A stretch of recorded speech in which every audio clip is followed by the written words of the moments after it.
Guys, এই যে দুধটা নিয়ে নিয়েছি, এবার যাচ্ছি আমরা। ওই কয়েক সেকেন্ড সময় লাগলো নিতে যাই আর কি। আর আসতে 5 থেকে 6 মিনিট লেগেছে, আবার চলে যাচ্ছি আমরা। মানে আসতে যতটা সময় লেগেছে আর এখানে দাঁড়াতে হয়নি। আমাদের নেওয়া হয়ে গিয়েছে দুধ, এবার যাচ্ছি।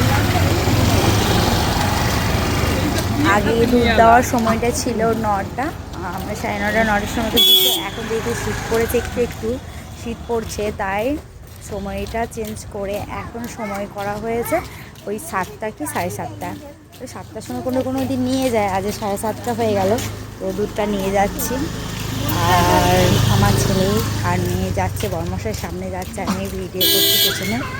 তো একটু বাইরে বেরোলাম আর কি, ভালো লাগলো। আরেকটা জায়গায় যাওয়ার কথা ছিল, কিন্তু একটা কাজ আছে বলে বাড়িতে, সেখানে ক্যান্সেল করা হয়েছে, তো সেখানে আর যাচ্ছি না। তো দুধটা নিয়ে বাড়িতে যাচ্ছি, তারপর কালকে আবার বেরোবো। তো কালকে বেরিয়ে সে কাজটা দেখি হয় নাকি, হবে বলতে পারছি না। যদি হয় তখন ভিডিও করে দেখাবো। তো যাই হোক, এই যে বড়মশাইয়ের জ্যাকেট পরেছি আর বড়মশাইয়ের সামনে যাচ্ছি। বাই।